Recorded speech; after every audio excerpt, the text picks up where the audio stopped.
दोस्तों आज का वीडियो बहुत ही इंपॉर्टेंट है क्योंकि आज के इस वीडियो में समझने वाले हैं जो ABB का ड्राइव है ACS 355 या कोई भी ड्राइव ABB का है तो उसके अंतर्गत हम किस तरह से पैरामीटर को सेट करते हैं। बहुत सारे पैरामीटर्स होते हैं जो इंपॉर्टेंट पैरामीटर्स होते हैं, उसी पैरामीटर के ऊपर हम चर्चा करने वाले हैं। इसको बहुत अच्छे से एक्सप्लेन किया है, तो बने रहिए इस वीडियो में शुरू से अंत तक ताकि कोई भी डाउट इस रिलेटेड आपको ना रह पाए। दोस्तों ये आपको ड्राइव है, इसके जो इनपुट पावर है ये 3 फेज़ का है क्योंकि यहाँ पर देखिए ये मॉडल नंबर क्या दे रखा है, यहाँ पर ACS 355 दे रखा है और साथ में 0E दिया है, 03 दिया है। तो 03 इंडिकेट करता है 3 फेज़ को, ठीक है। अगर 01 होता है तो सिंगल फेज़ को इंडिकेट करता है। और ये आपको ई दिया है तो इसका मतलब होता है कि EMC जो फिल्टर है इसका 50 हर्ट्ज फ्रीक्वेंसी पर काम करेगा। और ये 15A और 6 दिया है, इसका मतलब 15A6 दिया है, मतलब 15.6 एम्पियर का इस पर लोड कनेक्ट कर सकते हो। और 4 दिया है मतलब कि 380 से आप 480 तक वोल्टेज इसको दे सकते हो। तो यहाँ पर हमने क्या किया, यहाँ पर इनपुट पावर दे दिया और यहाँ पर मोटर के लिए आउटपुट दे दिया। इसके अंतर्गत हमारा आज का मकसद है कि पैरामीटर्स को कैसे इसके अंतर्गत फिलअप करते हैं। दोस्तों ऐसे तो सिंपल होता है, पैरामीटर में केवल आपको जो मोड का सिलेक्शन होता है वही करना होता है, बाकी ये DFD खुद कर लेती है। इसके अंदर ऑलरेडी इनबिल्ट फंक्शन होता है, इनबिल्ट मोड होते हैं, उसके अनुसार आपको वायरिंग करना होता है मोड के अनुसार। तो यहाँ पर जो मोड का सिलेक्शन होता है दोस्तों वो होता है 9902 के पैरामीटर्स के अंतर्गत। तो पैरामीटर्स आखिर कहाँ मिलते हैं उसको सबसे पहले हम समझ लेते हैं। और तो दोस्तों यहाँ पर दिखा हो आप, ये आपको दिख रहा हो ड्राइव। सबसे पहले अगर आपका ड्राइव अगर रिमोट मोड में है तो उसको आप क्या करोगे, लोकल मोड में कन्वर्ट कर लोगे। तो लोकल मोड में आते ही ये जो फंक्शन है, ये बटन जो दिख रहा है ये इंटर बटन को आपको क्या करना है, प्रेस करना है। इंटर बटन प्रेस करने के बाद आपको यहाँ पर रेफरेंस का पॉइंट REF आ रहा, जिसके अंदर फ्रीक्वेंसी को हम सेट करते हैं। हमें फ्रीक्वेंसी सेट करना नहीं है, हम एग्जिट करेंगे और यहाँ पर अप डाउन बटन से आप पैरामीटर में जाएंगे। तो ये PAR जो दिख रहा है ये पैरामीटर का वैल्यू इसके अंतर्गत हम भरते हैं। तो हम पैरामीटर को जाने के लिए अंदर इंटर करेंगे। अब यहाँ पर 1 से लेकर आपको 99 ग्रुप मिलते हैं। इसके अंतर्गत आपको जाना कहाँ है, तो 99 के ग्रुप में जाना, 99 के ग्रुप में जाना है। अब 99 ग्रुप के अंतर्गत आपको 99001 जो ग्रुप है इसके अंतर्गत आपको 1 में आपको क्या होता है, लैंग्वेज सिलेक्शन का काम करना होता है। तो लैंग्वेज आपको की ज़रूरत नहीं है, आपको जाना है कहाँ, पैरामीटर में मेन पॉइंट जो होता है फंक्शन जो मोड का सिलेक्शन होता है उसके अंतर्गत। तो उसमें आपको दिख रहा होगा कि मोड में 9902 में जाना है। तो 02 में जाने के लिए इसको एक बार क्या करेंगे, ऊपर करेंगे तो 9902 आ गया। इसके अंदर इंटर करेंगे और यहाँ पर क्या है, अभी देखो ये जो 2 वायर मोड या तो स्टैंडर्ड मोड जो होता है इसके अंतर्गत वो होता है 1। तो अभी क्या सेट है, अभी जस्ट देखो इसको एक बार दोबारा प्रेस करके रखेंगे तो यहाँ पर क्या आ जाएगा, सेट करने के लिए फंक्शन आ जाएगा। सेट में आप देखिए यहाँ पर 2 wire 3 wire alternate motor potential और हैंड ऑटो और PID कंट्रोल, बहुत सारे आपको मोड दिए होते हैं। और इन सभी मोड के लिए अलग अलग जो वायरिंग होता है वो अलग अलग तरीके से एक्सटर्नल वायरिंग किया जाता है। यहाँ पर जो रिमोटली वायरिंग होगा ये वाला आपको दिख रहा होगा, 1 से लेकर आपको 9 टर्मिनल दिए हुए हैं, इसके ऊपर कनेक्शन किया जाता है। तो यहाँ पर बात यह है कि पैरामीटर की सेटिंग करना आप समझ रहे हो। तो यहाँ पर आपको सिलेक्शन करना होता है अपने वायरिंग के अनुसार। जैसे कि आप 2 वायर मोड में जाते हो तो 2 वायर मोड में जब सेलेक्ट करोगे तो उसके लिए 1 डालना पड़ेगा। अगर 3 वायर में मोड सेलेक्ट करना है तो 2 डालना पड़ेगा। अल्टरनेट मोड सेलेक्ट करना है तो 3 डालना पड़ेगा। मोटर पोटेंशियल तो इसके लिए आपको 4 डालना पड़ेगा। इस तरह से हैंड ऑटो में 5 और PID कंट्रोल में 6 डालना पड़ेगा। तो अभी क्या है हमारा यहाँ पर 1 सेट है और इसको चेंज करने के लिए आपको इसके द्वारा अब ऊपर नीचे कर सकते हो। तो अभी हमें सेट क्या करना है, 1 करना है। तो अगर 1 करना है तो 1 डाल देंगे, 1 डाल दिए, ठीक है। जैसे ही हमने इसको इंटर बटन दबाया तो सेट हो गया। अब आपको ये समझ में आ गया कि जो मोटर का सिंपल मोड सिलेक्शन करना होता है, बस एक ही काम करना होता है दोस्तों। इसे मोटर का केवल क्या इसको DFD को रन कराने के लिए केवल मोड सिलेक्शन करना पड़ता है। अब बात आता है कि मोटर का इसमें डाटा, जब नया मोटर आप जब DFD खरीदते हैं तो उसके लिए आप मोटर के लिए खरीदते हैं तो मोटर कभी छोटा हो सकता है या तो उसके लेवल में होगा, उसके लेवल में है तो कोई बात नहीं है। फिर भी आपको क्या डालना होता है, मोटर का डाटा डालना होता है और ज़्यादा कुछ नहीं। और साथ साथ एक एक्सेलरेशन और डीएक्सेलरेशन का टाइम डालना होता है। अब बात करते हैं कि सभी इन पैरामीटर को समझते हैं। जैसे कि 9903, इसके जस्ट ऊपर जाएंगे तो 9903 ये होता है मोटर का टाइप।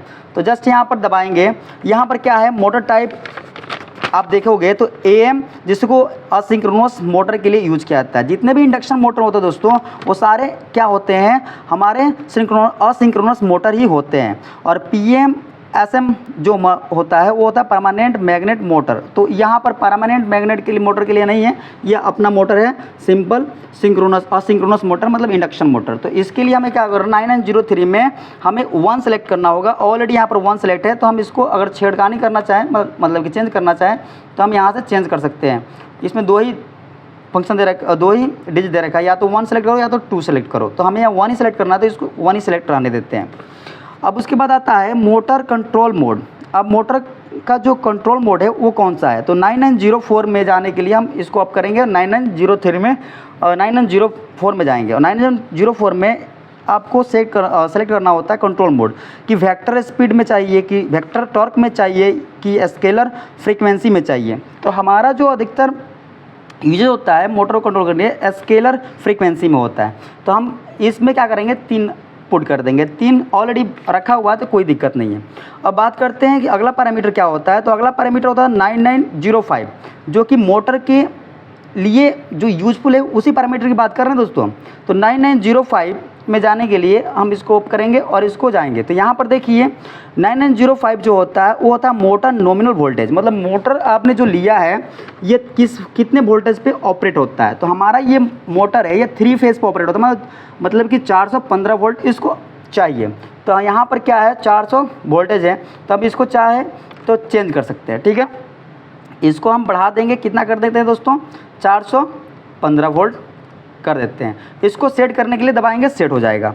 अब बात करते हैं 996 पैरामीटर जो होता है नॉमिनल करंट, मतलब कि आपका जो मोटर है ये कितना करंट लेती है, मतलब कितना इसका जो करंट है उसके ऊपर ये BFD उसको सेफ रख सकता है। तो हम हमेशा जो अपना FLC होता है उसके 75% या 70% लोड ही कनेक्ट करते हैं, तो उतने एम्पेयर पर हम उसको सेट कर लेते हैं। तो अब यहाँ पर 9906 में जा करके हम मोटर का नॉमिनल करंट सेट कर लेंगे। तो अभी जस्ट यहाँ पर 15.6 है, मतलब कि ये ऑलरेडी जो ड्राइव हमारा जो दिखाई यहाँ पर ये जो ऑलरेडी इसमें 15.6 का 15.6 एम्पेयर का ये ड्राइव है, ऑलरेडी वो उसी एम्पेयर पर कटअप करने के लिए ये सेट है। तो हम अगर चाहें तो अपने आवश्यकता अनुसार यहाँ पर इसका जो करंट है उसको घटा बढ़ा सकते हैं। तो ये सेट है, बस हम इसको नहीं, हमें आवश्यकता नहीं है इसको चेंज कम बेस करने के लिए, तो हम इसको ए रहने देते हैं। अगला जो आता है पैरामीटर वो होता है दोस्तों मोटर नॉमिनल फ्रीक्वेंसी, जो 9907 में आता है। तो मोटर का फ्रीक्वेंसी क्या है, ये मोटर का डाटा बहुत ज़रूरी होता है इसमें डालना। तो अभी जैसे हम 9907 में आते हैं और इसको 50 हर्ट्ज़ फ्रीक्वेंसी हमारा सेट है। तो हमारा जो मोटर है ऑलरेडी 50 हर्ट्ज़ पे है, तो हम इसको चेंज करने की हमें आवश्यकता नहीं होती है।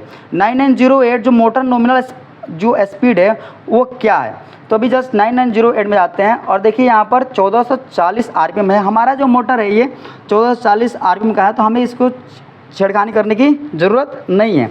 अगर हमारा जो मोटर है इसकी जो रोटेशन पर मीटर के जो पर मिनट का जो मतलब कि RPM जो है इसकी ज़्यादा है तो उसको हम बढ़ा देंगे, अदरवाइज़ उतना ही RPM पर सेट रखेंगे। ठीक है, अगला आता है 9909, इसके पैरामीटर के अंदर जाते हैं। तो इसके लिए आप देखिए यहाँ पर 9909 क्या होता है, तो मोटर नॉमिनल पावर, मतलब कि आपका ये जो मोटर है वो कितना किलोवाट का है वो आपको डालना पड़ता है।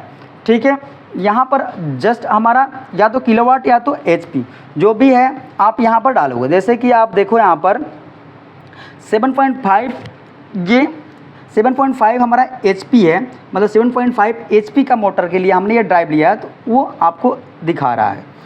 अगला है दोस्तों पैरामीटर। अब यहाँ पर आपका जो ड्राइव है मान लो आपने बड़ा ले लिया, छोटा मोटर है उसके लिए आपको HP कम करना पड़ेगा, तो इसको आप क्या करोगे सेट कर सकते हो, आराम से घटा बढ़ा सकते हो। तो हमारा इतना ही है तो हम इसको चेंज नहीं कर सकते। तो अगला है 9914, ये होता है दोस्तों, ये भी एक इम्पोर्टेंट पैरामीटर होता है फेज इन्वर्जन का। जैसे कि दोस्तों अगर आपका ड्राइव चल रहा है और आपको रोटेशन चेंज करना है, तो ऑलरेडी आप यहाँ से तो कर लेते हो। अगर आपको कहा जाए कि यहाँ से करना है तो ये ड्राइव यहाँ से इसको चेंज करने से उसको कोई मतलब नहीं होता है। जब तक क्या सेलेक्ट है, जैसे कि फेज इन्वर्जन में आपका नो सिलेक्शन है, तब तक कुछ नहीं आप कर सकते हो। जैसे कि आप जाते हो 99 के ग्रुप में ही 14 पे, कहाँ पर जाते हो दोस्तों 14 मतलब 14 ग्रुप में, इसको दबाते हो। अभी क्या है, जीरो है। जीरो का मतलब हुआ कि आपके ये जो वायर है, जो मेन वायर है, इसके चेंज होने से ये ड्राइव अपनी जो रोटेशन है वो मोटर की और चेंज नहीं कराएगी। तो हमने क्या रखा है, यहाँ पर नो रखा है।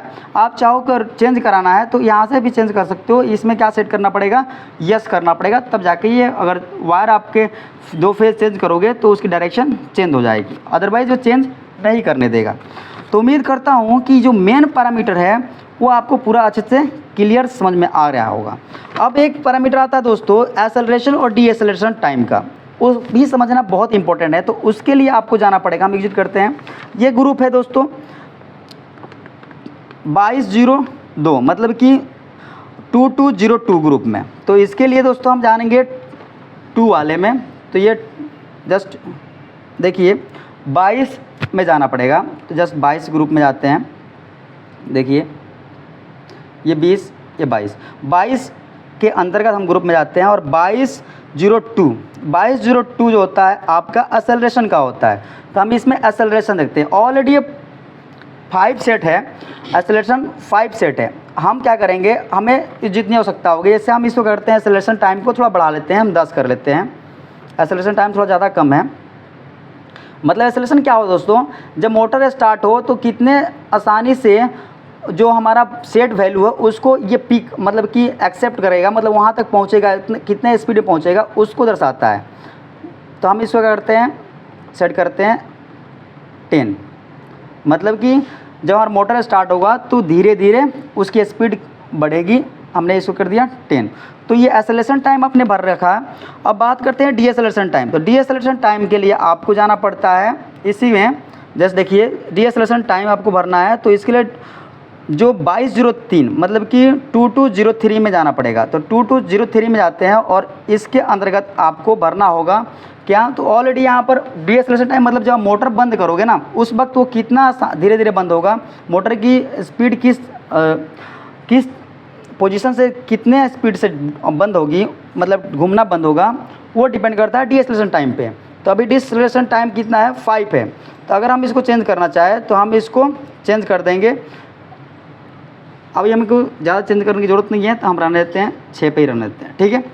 तो इस तरह से यही पैरामीटर आपको फिलअप करना होता है। बाकी जो रेफरेंस का सिलेक्शन होता है दोस्तों, ऑलरेडी हमारा जब आप ये पैरामीटर्स में जो आप मोड सिलेक्शन करते हो ना तो वो उसके अनुसार सेलेक्ट कर लेता है। अगर आप जैसे कि जब इस टर्मिनल का यूज करोगे तो आप रिमोट में करोगे, लोकल में तो करोगे नहीं। जैसे आप देखो यहाँ पर लोकल रिमोट का फंक्शन होता है, तो जब इसको दबाते हो रिमोट, जब ये जो आपको टर्मिनल दे रखा है इसके अनुसार जब कनेक्शन करते हो तो इसको रिमोट मोड में रखना पड़ता है। और रिमोट मोड में केवल यही वाला जो एक्सटर्नल कमांड दोगे उसी से वो मोटर को चालू बंद करेगा, वो जो स्पीड होगा उसी के अनुसार वो कंट्रोल करेगा। तो यहाँ पर हमें केवल मोड का सिलेक्शन करना होता है। बाकी जब ये पैरामीटर कंप्लीट होता है तो केवल क्या करना होता है, अपने वायरिंग के अनुसार मोड सिलेक्शन करना पड़ता है। तो अगले वीडियो में दोस्तों हम देखेंगे कि 2 वायर मोड के अंतर्गत जो ये एक्सटर्नल के द्वारा, एक्सटर्नल जो आपको यहाँ पर दे रखा है इसके द्वारा हम किस तरह से कनेक्शन करते हैं उसको समझेंगे और बहुत अच्छे तरीके से आपको हम इसको एक्सप्लेन करेंगे। तो उम्मीद करता हूं कि आज का ये वीडियो आपके लिए फ़ायदेमंद होगा। मिलते हैं नेक्स्ट वीडियो में, तब तक के लिए take care, bye, see you, जय हिंद, जय भारत।